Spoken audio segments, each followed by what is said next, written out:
Salve, salve, vestibulando! Seja bem-vindo ao cursinho Univesp. Eu sou o professor Murilo e vou resolver com você as questões de linguagem da prova do Enem 2023. Vem comigo!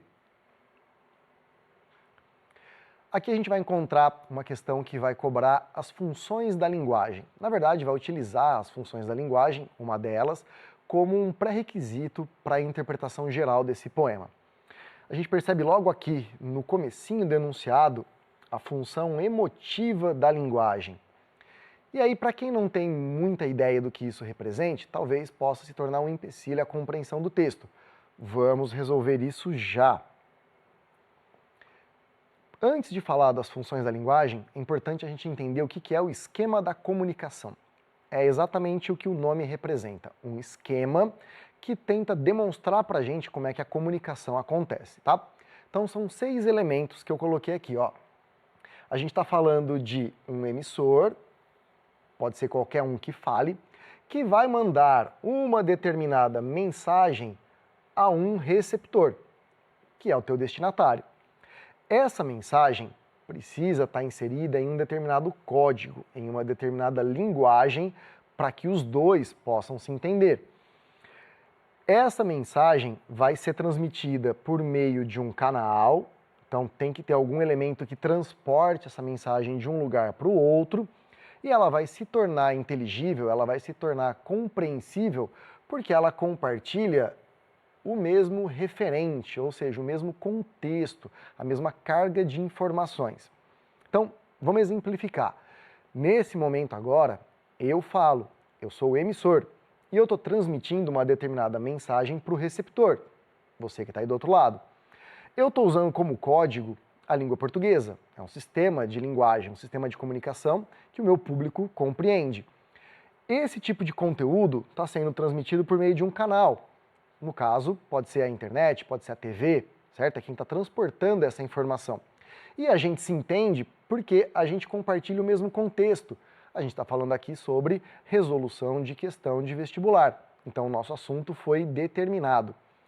Cada elemento da comunicação, quando é colocado em destaque dentro de um texto, desempenha uma função, desempenha um papel. Por isso que é importante a gente identificar o elemento e a função.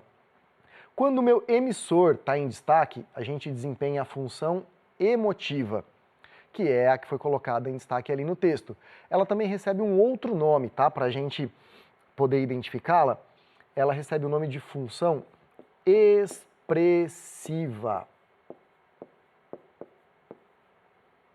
Eu posso chamar então de função emotiva, porque ela trabalha com a subjetividade do autor, com suas emoções, com aquilo que ele vê e sente do mundo, ou posso chamar de função expressiva, porque é toda vez que ele se expressa, que ele se manifesta.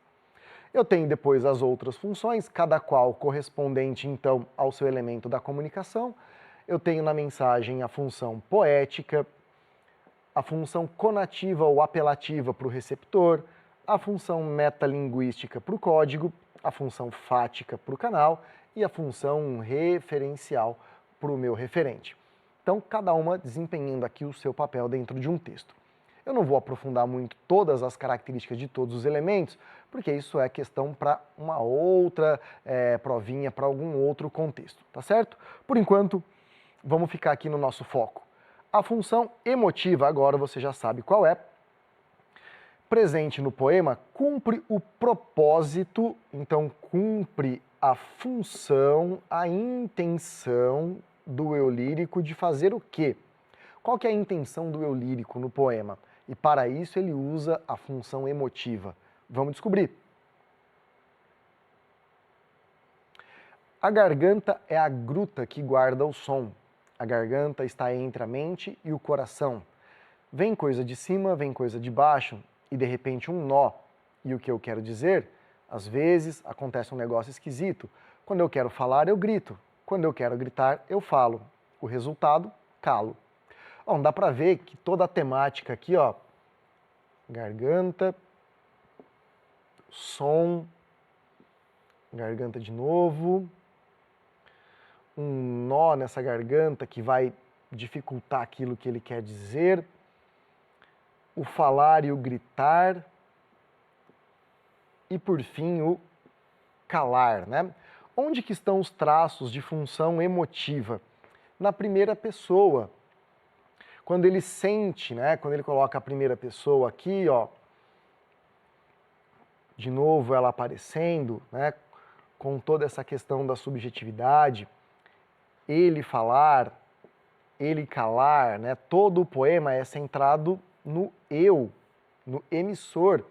E esse poema vai abordar, então, essa dificuldade de expressão que ele tem, essa dificuldade de se manifestar. Então, a função emotiva, que é essa que a gente identificou, ela cumpre a função, ela cumpre o propósito que esse eu do texto tem de revelar suas desilusões amorosas. Repara que o que mais a gente marcou aqui é elemento ligado ao som, né? Essa dificuldade de se expressar e não de desilusão amorosa. O que vai quebrar pra gente é isso aqui, ó. Refletir sobre a censura à sua voz. Talvez essa ideia aqui do calo, de calar-se, né? Possa trazer a ideia de censura, mas deixa aqui paradinho, daqui a pouco a gente fala sobre essa tal censura, para ver se ela bate ou não. Expressar a dificuldade de comunicação, vem uma coisa de cima, vem uma coisa de baixo e um nó. Esse nó é um negócio esquisito, que quando quer falar grito, e quando quero gritar eu falo, e aí por fim se cala. Comunicação aqui tá difícil, né? Essa comunicação tá atrapalhada, então tem alguns elementos aqui, essa dificuldade de se comunicar que é bem válido. Vamos deixar essas duas aqui em stand-by. Ressaltar a existência de pressões externas. Ó, vem coisa de cima e de baixo entre a mente e o coração, ela é interna, até porque função emotiva, o foco tá no eu. Então já dá para tirar aqui, ó. Manifestar as dores do processo de criação. Ele manifesta alguma coisa, mas dor do processo de criação não tem nada aqui que permita essa identificação. Bom, vamos lá, refletir sobre a censura à sua voz ou expressar a dificuldade de comunicação. Esse calo que aparece no finalzinho é suficiente para abordar uma ideia de censura imposta à voz dele? Vamos entender o poema de novo, como um todo, ó. A garganta é a gruta que guarda o som, então é ali que se posiciona o som. A garganta fica entre a mente e o coração, então ela fica no meio ali. Vem coisa de cima da mente, vem coisa de baixo do coração e de repente um nó nessa garganta. O que eu quero dizer? Né? O que eu queria expressar, já que travou? Às vezes acontece um negócio esquisito. Quando eu quero falar, eu grito. Olha ele se expressando aqui, ó. Quando eu quero gritar, eu falo. Olha ele se expressando. Ele se expressa, portanto, não há censura. Tá vendo como uma leitura um pouquinho desatenta pode virar uma casquinha de banana? Toma bastante cuidado, tá? O que sobrou pra gente, ó? Expressar a dificuldade de comunicação? Sim. E aí tem uma, não sei se funcionaria como uma dica, como uma pista da prova, mas qual que é o outro nome da função emotiva? Função expressiva. E a principal intenção dela é expressar alguma coisa. Pode ter sido intencional, pode ter sido uma coincidência, mas a gente tem uma relação bem interessante ali entre a alternativa correta e a função emotiva. Ficou claro por aí? Espero que sim. Obrigadão, até mais.